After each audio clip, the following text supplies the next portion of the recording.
Эфирда хабарлар программасы исәнмесез, студияда мин Адилә Бирханова.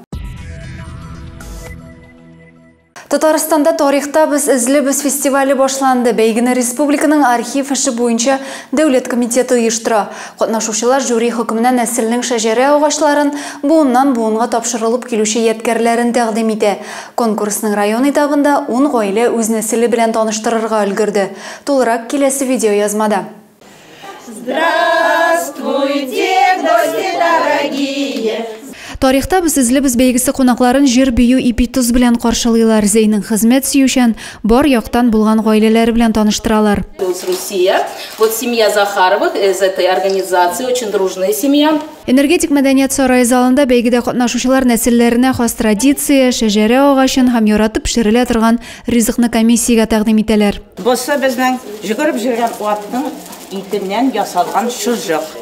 Менә шушы түгәрәк ризыкны ясагач, әни мәрхүмкәй әйтәләр, җыелып утырыгыз балалар, рәхәтләнеп ашагыз. Бердән булыгыз, бергә җөрегез, шунда гына спорт алга бара. Сармашбаш авылыннан Гыйниятуллиннар гаиләсе исә игенчеләр династиясын тәшкил итә. Гаилә башлыгы 3 уллары да елын-елга кырда икмәк суктыруда катнаша. Нәсел агачын төзегәндә 7 буынны табуга ирешкәннәр. Минем тормыш иптәшем дә механизатор, 3 малайыбыз да механизатор. Без бүгенге бәйрәмгә кыймаклар, дурышмаклар, ипиләр алып килдек. Чөнки алар барысы да оннан әзерләнә. Укытучы, янгын сүндерүче хезмәтен сайлаган Ермолаевлар гаиләсендә һәр православие бәйрәмен зурлап үткәрәләр. Аеруча Мойша бу масленицаны көтеп алалар, шартына китереп уздыралар. Такая традиция для нашей семьи – это масленица. Мы ее очень все любим. И каждый год наша семья ее справляет у себя дома. Әхмәт авылыннан Хамматовлар гаиләсе фестивальгә ныклы әзерлек белән килгән. Һәр бәйрәмдә борай бәлешеп пешерү аларда матур традиция. Комиссиягә дә мул өстәл, әби-бабайдан сакланып калган кадерле ядкәрләрне тәкъдим итәләр. Яшь булсак та, без инде үзебезнең династиябезне карый ясый башладык. Борай бәлешеп пешереп килдек, бик тәмле. Аны безнең әбиләребез, бабаларыбыз пешергән. Тарихта без излебез республика бәйгесенең район этабында 10 гаилә чыгыш ясады. Конкурсның беренче өлешендә үз гаиләләренең милли ризыгын, нәсел шәҗәрәсен тәкъдим итсәләр, икенче этап сәхнәдә дәвам итте. Һәр гаилә үз нәселенең килеп чыгышын риваятләргә нигезләнеп сәхнәләштереп күрсәтергә тиеш иде. Фестиваль родословной эхо веков в истории семьи проводится для того, чтобы показать, какие же семьи у нас живут по Республике Татарстан, какие обряды они еще сохранили, реликвии, как традиции проводятся в каждой семье. Район башлыгы исеменнән урынбасары Петр Уразайкин конкурста катнашучыларны сәламләп, зәй тырыш гаилә династияләренә бай булуын билгеләп үтте. Очень важно помнить и говорить о традиционных семейных ценностях. Мы рады, что в нашем районе есть такие семьи. Это отличный пример для многих из нас. Бәйге нәтиҗәләре буенча 3нче урында Хамматовлар гаиләсе, 2нчедә Аркадьевлар калды. 1нче урынны Гыйниятуллиннар яулады. Алар район данын фестивальнең төбәк этабында яклаячак. Адилә Бирханова, Юлия Казамарова, Александр Тимофеев, Зәй хәбәрләре. Бердәм Россия сәяси партиясе Зәй районы җирле бүлегендә халыкны шәхси сораулары белән Татарстан Дәүләт Советы депутаты Рияз Комаров кабул итте. Торак пунктларда юллар мәсьәләсе, торак коммуналь хуҗалык проблемасы буенча мөрәҗәгатьләр яңгырады. Татарстан Дәүләт Советы депутаты Рияз Комаров зәйлеләрнең сорау гызырларын тыңлый. Депутат буларак үз проблемалары белән килгән сайлаучыларны аның 2нче тапкыр кабул итүе, урыннардагы мәсьәләләрне чишүдә ярдәм итүен сорап аңа шактый кеше мөрәҗәгать итте. Зәйдә яшәүче пенсионер ханым укытучы булып хезмәт куючы кызының соравын җиткерде.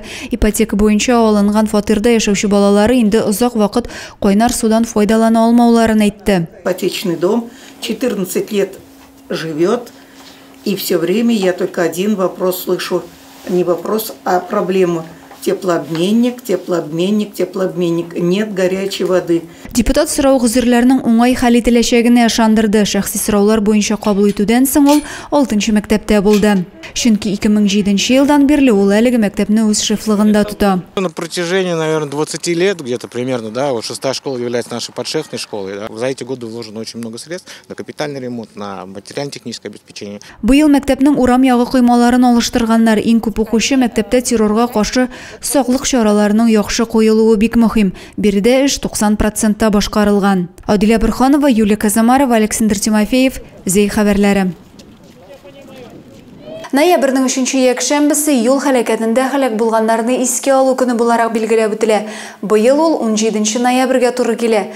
Статистик мәгълүматлар буенча агымдагы елда район юлларында 20 авариядә 5 кеше үлгән, 25 яраланган. Узган ел белән чагыштырганда үлүчеләр саны 2-гә артык. А это знак какой? Пешеходный переход, молодцы, знаете. Юлларда фаҗигаләрне булдырмауга юнәлтелгән профилактик чаралар бу көннәрдә бөтен республика территориясендә бара. Ноябрь аеның 3-нче якшәмбесе авария корбаннарын искә алу көне. Якты Кундыз балалар бакчасында тәрбияләнүчеләр дә бу чарага кушылды. 3 воскресенье ноября отмечается ежегодно День памяти жертв ДТП. В преддверии этой даты во всех образовательных организациях, учреждениях Заинского муниципального района, Республики Татарстан и даже в России проводятся единые дни безопасности дорожного движения. Балалар шәһәр урамнарына чыгып машина йөртүчеләргә белешмәлекләр тараталар, кагыйдәләрне үтәп йөрергә кирәклегенә өндиләр. Профилактик чарага уймак кыз бакчасы да кушылды. Кичкенә булсалар да юл билгеләрен яттан беләләр. Һәр вакыт үтәргә тырышалар. Әһәмиятле чарага бергәләп юл йөрү кагыйдәләре язылган плакат ясаганнар. Машина йөртүчеләргә белешмәлекләр тараталар. Адилә Бурханова, Юлия Казамарова, Зей хәбәрләре. Бу көннәрдә Түбән Кама шәһәренә Татарстан телекомпанияләре фестивальгә җыелды. Камский бриз дип аталган конкурс быел 4-нче тапкыр оештырылды. Фестивальне Татмедиа Республика матбугат һәм масса күләм коммуникацияләр агентлыгы, Түбән Кама шәһәре хакимияте һәм НТР медиа холдингы оештыра. Бездә телевидениесенә дә фестивальдә катнашу бәхете елмайды. Түбән Камада төбәк һәм республика телекомпанияләренең Камский бриз 4-нче фестивале үз эшен башлап җибәрде. Камский Артек балалар үзәге мәйданчыгында бөтен Татарстаннан телевидение журналистикасы профессионаллары җыелды. Фестиваль буенча 6 номинациядә иң яхшы эшләр сайлап алыначак. 2 көн дәвамында тәҗрибәле журналистлар мастер-класслар, әңгәмәләр уздырдылар. Фестивальнең рәсми программасы җиңүчеләрне бүләкләү тантанасы белән тәмамланачак. Жюри Татарстанның барлык телеканалларыннан диярлек журналистлардан йөзләгән материал кабул итте. Камский бриз иң яхшы эшләрне сайлап кына алмый, бу зур журналистика форумы, аның бурычы масса күләм мәгълүмат чараларын сыйфатлырак һәм кызыклырак итү. Гулкин авылы үзенең гүзәл табигаты, тырыш халкы белән генә түгел, милли горыф-гадәтләрне кадерләп саклый белүләре белән дә билгеле. Авылда 320ләп кеше гомер итә, аларның күбесе чуашлар. 9 еллык мәктәпләре бар. Үз милләтен шул кадәрне яраткан һәм хөрмәт иткән халык белән без дә аралашып кайттык. Эти мамины все. Вот эта мама вышивала. Гулкин авылында яшәүче Галина Литовченко мәрхүм әнисенең кул эшләрен күз карасыдай саклый. Мендәр тышлары, ашъяулыклар, крестиклап чигелгән сөлгеләр, алар барысы да аның туган нигезендә урын алган. Хәзерге буш нигез балачак хатирәләре турында сагынып сөйлисе генә кала ди Галина ханым. Бу гаиләдә милли горыф-гадәтләргә, бәйрәмнәргә карата хөрмәт кичкенәдән тәрбияләнә. Отдельно гора у нас для Троицы было. И хорошо вот это там играли всякие игры на Троицу, веники ломали, ну вот это хоровод играли особенно. Вот сейчас мы продолжаем. На каждую Троицу мы ходим с подружками на гору. Туган нигездә ак морҗалы миш әле дә сакланган. Кайчандыр әнисенең 5 балалы гаиләне тәмле ризыклар пешереп сыйлаган мизгелләрне Галина ханым әле дә хәтерли. Скотину держали много, печку топили, печки варили свиньям, для скотины картошку как бы еду варили и для себя варили. Все, печка спасала нас. Мы голодно не выросли. Кадерле кешеләреннән калган сандыклар, тарихи савыт-сабалар да кадерле монда. Раньше мама пироги когда пекла, не через мясорубку, а тут рубала, топорчик был маленький. И мясо тут рубали все, и капусту солили. Гулкин авылының һәр йортында тарих, милли кыйммәт яши. Этот поясок у нас вообще передается из поколения в поколение по женской линии. Светлана Янькова да әти әнисеннән калган әйберләрне кадерле ядкәр итеп саклый. Чуаш милли киемнәре, чигелгән күлмәк итәкләре, сөлгеләр якты бер истәлек булып яши. Әнисенең тарихи чемоданы да алар өчен бик кадерле әйбер.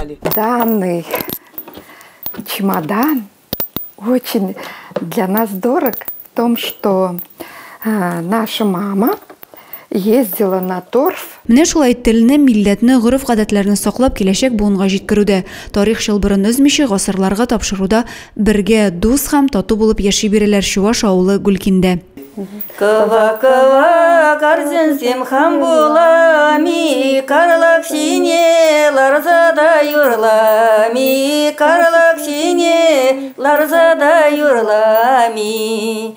Адилә Бурханова, Юлия Казамарова, Александр Тимофеев, Зей хәбәрләре. 2025 елның 1 ярты еллыгы өчен Зей факлары һәм Новый Зай район газеталарына язылу әлдә дәвам итә. Зей яңалыкларыннан хәбәрдар буласыгыз килсә, басмаларга язылырга ашыгыгыз. Шуның белән бүгенге әзерләнгән хәбәрләр чыгарылышы тәмам. Мин сезнең белән сау булашам. Сау сәламәт булыгыз.